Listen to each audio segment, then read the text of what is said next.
Olá, tudo bem? Continuando aqui o nosso livro, né? A Mulher de 30 Anos, do Honoré de Balzac, que você provavelmente já está acompanhando.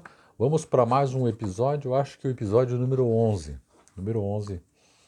E vou fazer um retrospecto, mas antes vou dizer o seguinte, ó, A Mulher de 30 Anos, do Honoré de Balzac, deu início a uma expressão muito conhecida, pelo menos antigamente, acho até que não tão feliz, mas enfim, uma expressão chamada, quando a gente chamava daquela mulher mais experiente, de a mulher balzaquiana. Então tá aqui, é tudo em decorrência deste livro aqui do Honoré de Balzac. Então, uma literatura bastante importante.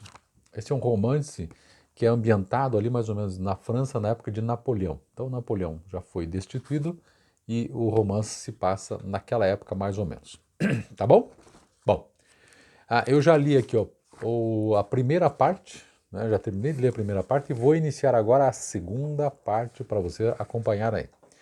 A primeira parte nós tivemos, digamos que vários capítulos, né? Os primeiros erros, e esses primeiros erros são compostos de vários sub ainda capítulos, e aí nós já terminamos isso tudo aqui. E também relembrando, o finalzinho da primeira parte é aquela em que houve o falecimento, a morte do Arthur.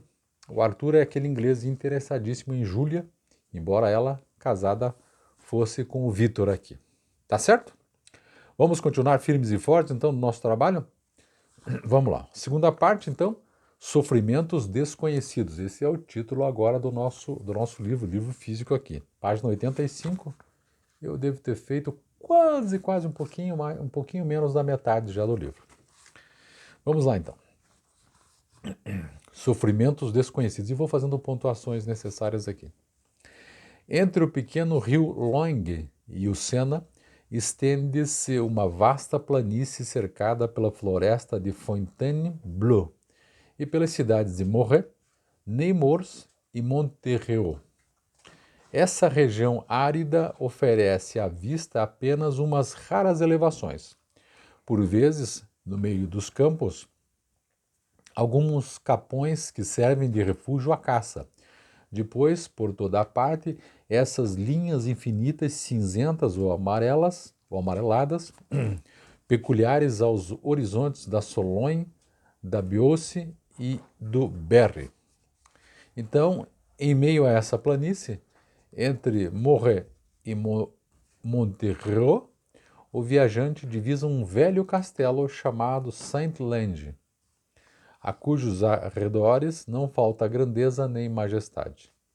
São magníficas avenidas de olmos, fossos, longas muralhas, jardins imensos e vastas construções senhoriais que, para serem erguidas, necessitavam dos impostos extorsivos, das fraudes autorizadas ou das grandes fortunas aristocráticas, hoje em dia destruídas pelo martelo do Código Civil.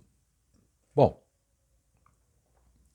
se algum artista ou sonhador, por acaso, se perder nos caminhos intricados ou nas terras compactas que defendem a região, perguntará a si mesmo por que capricho esse poético castelo foi erguido nessa savana de trigo, nesse deserto de greda, de marga e de areia onde a alegria morre, onde infalivelmente a tristeza nasce, onde a alma é incessantemente oprimida por uma solidão sem voz, um horizonte monótono, belezas negativas, mas favoráveis aos sofrimentos que não desejam consolo. Então, esse castelo fica numa região que oferece, enfim, tudo de ruim para o passante, para a pessoa que está por ali e está observando esse todo esse lugar. Uma mulher moça, célebre em Paris por sua graça, por sua beleza e por seus dotes de espírito, e cuja posição social e fortuna estavam em harmonia com a sua celebridade, veio, para grande espanto do vilarejo situado a cerca de 1 milha de Saint-Lange, estabelecer-se ali em fins do ano de 1820. E aqui uma correção dos tradutores, dizendo o seguinte: esta data parece errada. Deveria ser substituída por 1823, pois a morte de Arthur ocorreu neste ano, 1823. Conforme também a nota de uma outra página aqui, lá para trás, página 46. Enfim, desde tempos imemoriais que os rendeiros e camponeses não vinham os donos do castelo. Apesar de ter um rendimento considerável, as terras estavam abandonadas ao cuidado de um administrador e guardadas por velhos serviçais. Por isso, a viagem da senhora Marquesa causou uma certa sensação na região. Então, parece-me que a Marquesa, que é a Júlia, estava viajando para aquele lugar ali. Muitas pessoas tinham se agrupado na entrada da vila, no pátio de um albergue situado no entroncamento das estradas de Nemours e Morret, para verem passar a Caleça, que avançava lentamente, pois a marquesa viera de Paris com os seus cavalos. No assento dianteiro, a criada de quarto fazia companhia a uma menina mais tristonha que risonha. A mãe vinha no fundo, imóvel como um moribundo que os médicos tivessem enviado para o campo. A fisionomia abatida dessa jovem senhora delicada não satisfez muito aos políticos da vila, que com sua chegada a Saint-Lande passaram a ter esperança de um movimento qualquer na comuna. Na verdade, qualquer espécie de movimento era visivelmente antipático àquela mulher sofredora. Veja que ele desenvolve aqui uma descrição da Júlia bastante sofredora, né? Pelo que ela já passou, que a gente já viu, que passou, que perdeu lá aquele rapaz que ela amava também bastante, né? Tinha uma paixão por ele. Então ela vinha num sofrimento e vinha para um lugar também que não oferecia grandes alegrias. Vamos lá, página 86. O homem mais inteligente da vila de Saint-Lande declarou à noite, na taberna onde bebiam as pessoas importantes do lugar, que, pela tristeza estampada em seu rosto, a marquesa devia estar arruinada. Na ausência do marquês, que os jornais designavam como devendo acompanhar o duque d'Angoulême à Espanha, ela ia economizar em Saint-Lande a quantia necessária para cobrir os prejuízos resultantes de especulações na bolsa. Então o marido estava acompanhando na Espanha o duque d'Angoulême. O Marquês era um dos maiores jogadores. Então aqui também a gente já sabe e vê um outro traço do Marquês, do Vítor, que ele era um jogador contumaz. Talvez as terras fossem vendidas em pequenos lotes. Haveria então boas oportunidades para negócios. Cada um deveria tratar de contar seus escudos, tirá-los do cofre. Escudos aqui me parece que dinheiro, né? Balancear os recursos a fim de ter sua parte na divisão de Saint-Lande. Essa perspectiva pareceu tão bela que cada um dos figurões, impaciente por saber que se ela tinha fundamento, pensou na maneira de saber a verdade por meio dos serviçais do castelo. Mas nenhum deles pôde informar sobre a catástrofe que levava sua patroa, no início do inverno, para o velho castelo de Saint-Lande. Quando o casal possuía outras terras famosas pela paisagem alegre e pela beleza dos jardins. Então, a vinda dela, sozinha, só com a criadagem, para aquele lugar triste e enfadonho, fez com que a vila começasse a pensar: provavelmente ela vem para cá porque o marido, jogador contumaz, deve estar devendo dinheiro. Provavelmente alguém pensou assim. eles vão vender aqui as terras e aí será um bom negócio para nós, as pessoas que moravam lá nesse vilarejo. O Maire foi apresentar seus cumprimentos à marquesa, mas não foi recebido. Maire, aqui, ou Maire, não sei como é que é a pronúncia, é o chefe da administração comunal ou cantoral. Acredito que seria uma espécie de prefeito, administrador do lugar. E ele foi apresentar seus cumprimentos a ela, Júlia Marquesa, mas não foi recebido. Depois dele, apresentou-se o administrador de rendas, mas sem maior sucesso. Talvez esse administrador de rendas fosse ou seja aqui uma espécie de tesoureiro, né? Vamos lá. A marquesa só abandonava o quarto para que o mesmo fosse arrumado e durante esse tempo permanecia numa pequena sala contígua onde jantava, se pode chamar jantar ou sentar-se a uma mesa, olhar com fastio para as iguarias e comer precisamente o necessário para não morrer de fome. Depois, voltava imediatamente para a poltrona antiga, onde, desde a manhã, sentava-se junto à única janela que iluminava o quarto. Só via a filha durante os poucos instantes que empregava em sua melancólica refeição e ainda assim parecia não ter muito prazer nisso.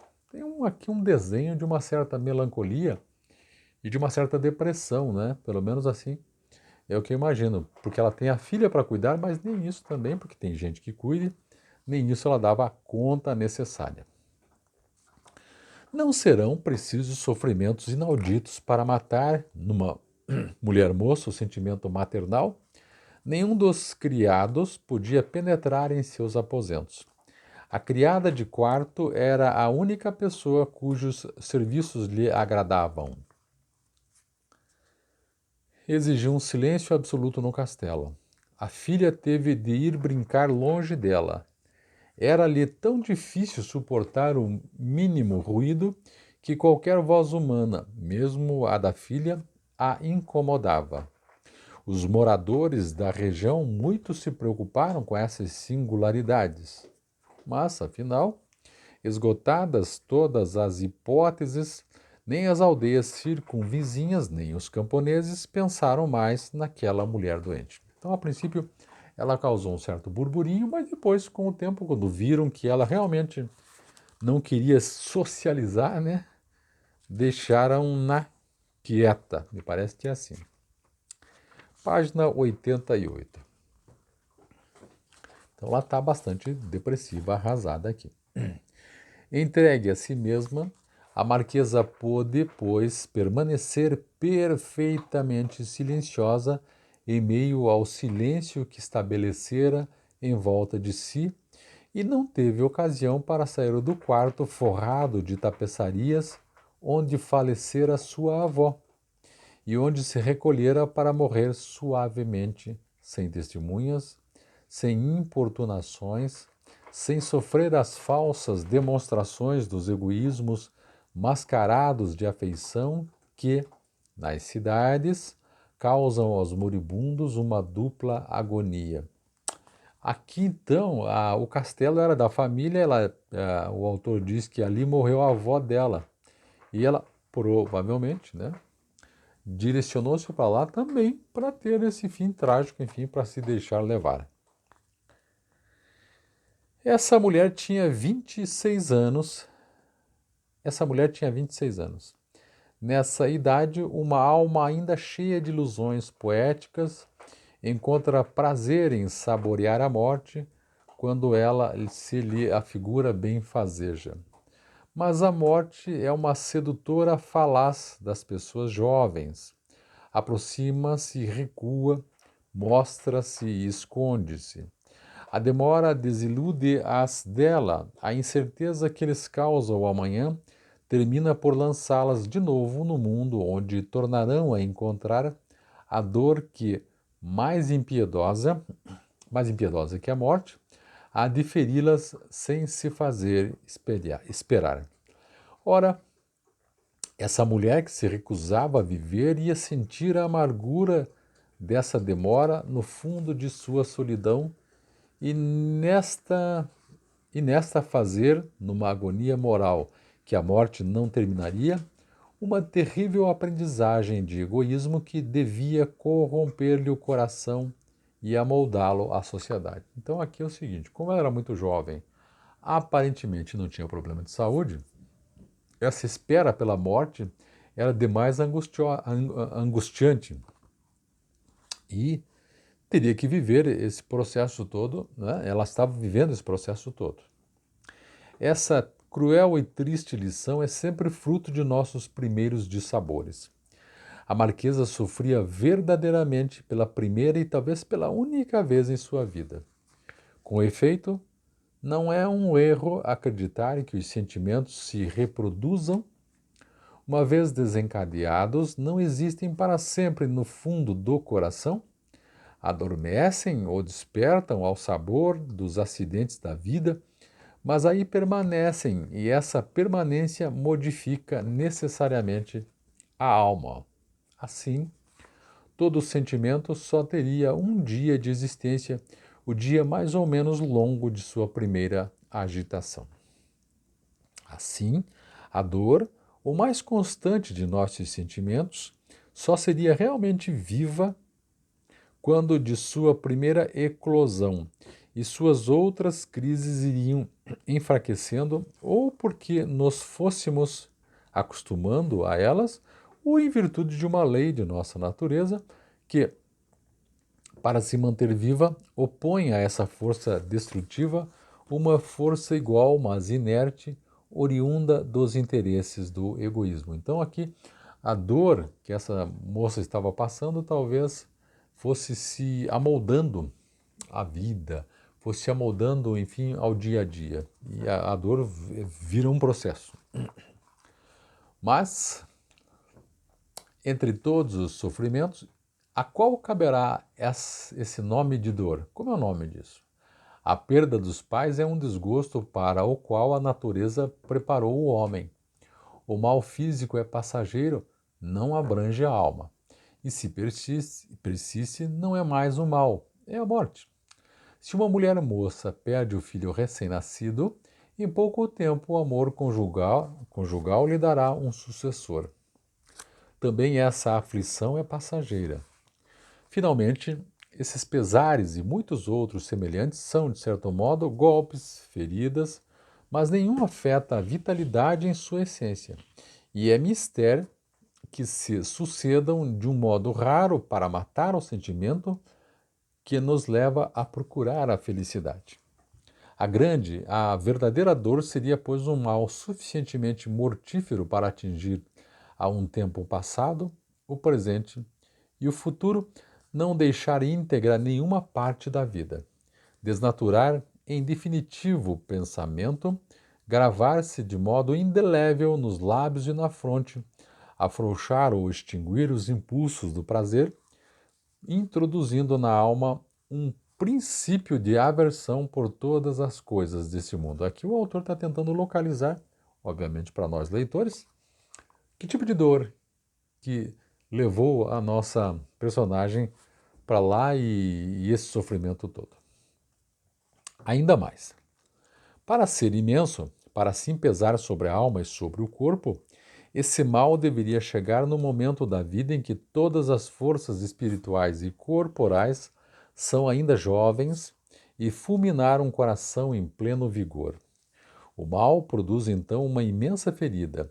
Grande é o sofrimento, e ninguém poderá triunfar dessa doença sem alguma transformação poética.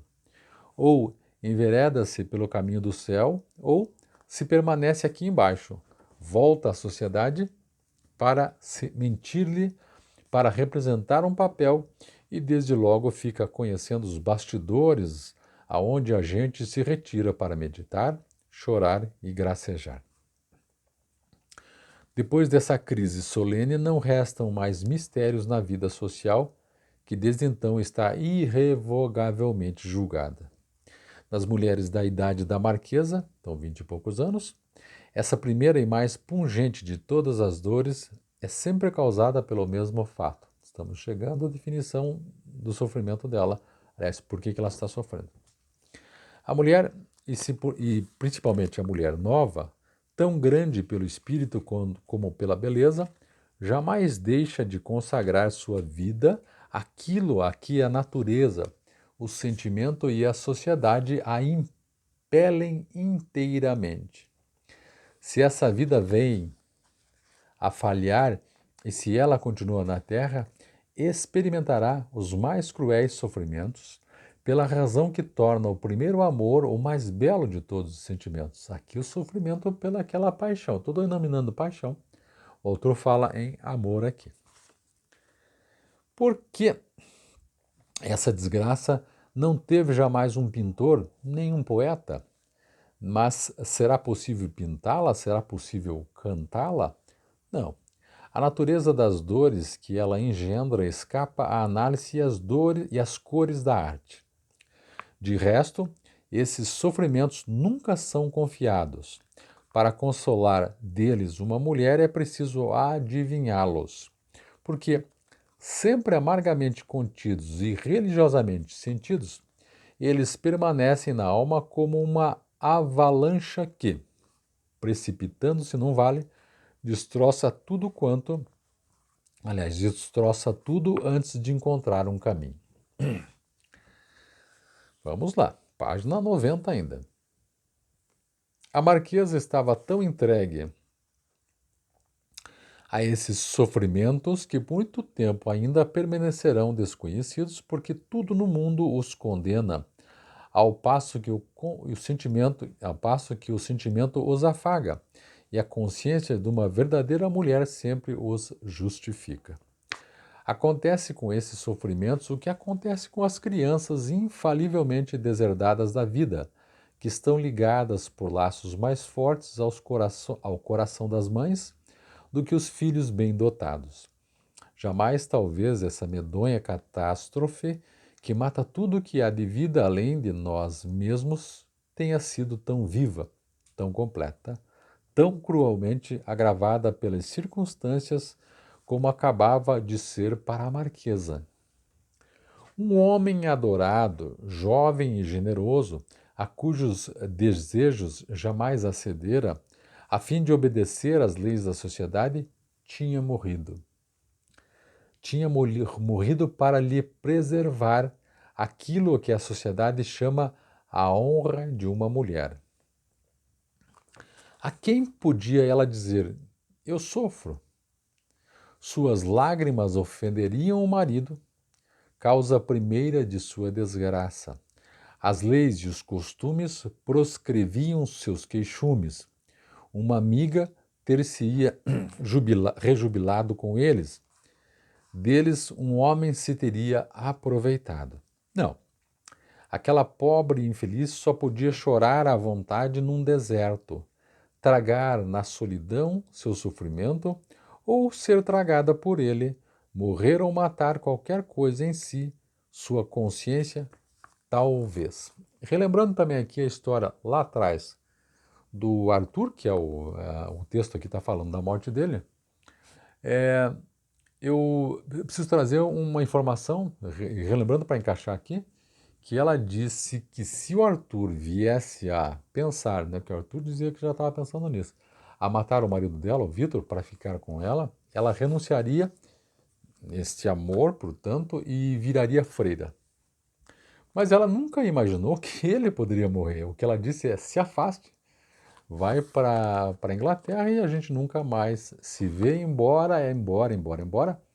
Lá atrás nós vimos no episódio anterior que ela meio que stalkeava as notícias lá da Inglaterra, e ela estava morando na França. Então ficava stalkeando, provavelmente através dos jornais, notícias para saber sobre o nosso jovem amigo aqui que depois acabou falecendo. Vamos lá? Página 91 agora. Havia alguns dias que ela permanecia com os olhos fixos num horizonte plano onde, como na perspectiva de sua vida, não havia nada a procurar, nada a esperar, onde tudo se abrangia com um só relance e onde encontrava as imagens da fria desolação que lhe despedaçava o coração. As manhãs brumosas, um céu de claridade fraca, nuvens correndo baixo sob uma abóbada cinzenta, ajustavam-se ao estado de sua doença moral. O coração não se lhe comprimia, não estava nem mais nem menos fanado, não. A sua natureza viçosa e florida petrificava-se pela ação lenta de uma dor intolerável, porque sem fim. Sofria por si e para si. E sofrer assim não será tomar pé no egoísmo? Tenebrosos pensamentos atravessavam-lhe a consciência, ferindo-a. Interrogava-se de boa fé e achava em si duas mulheres, uma que raciocinava e uma que sentia, uma que sofria e uma que não queria mais sofrer.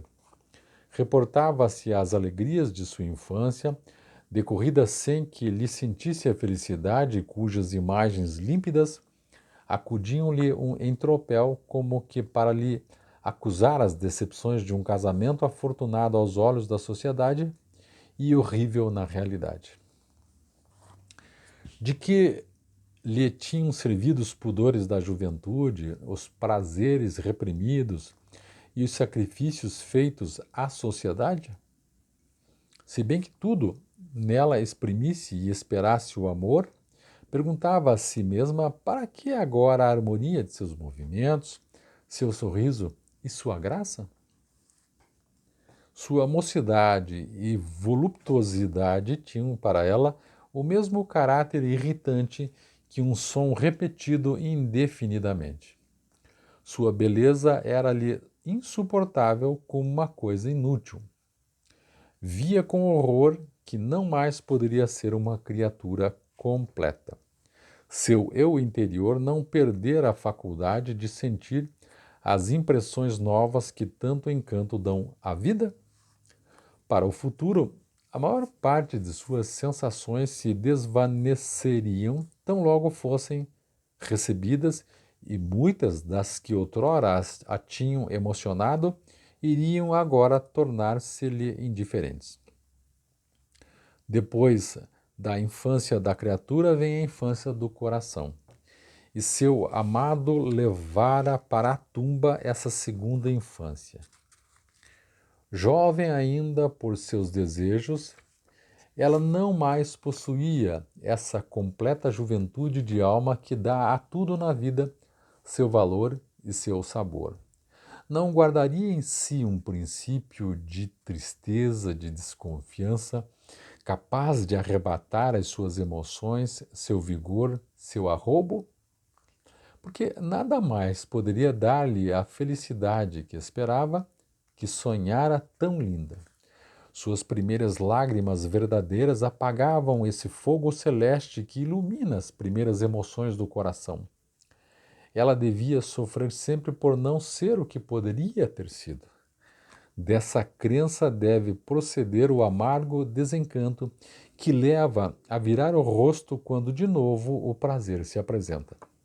Então tá revivendo e recolocando, assim como se fosse um grande filme, tudo que ela poderia ter feito para ser feliz e não fez. Aqui em vários aspectos, né? Em vários aspectos.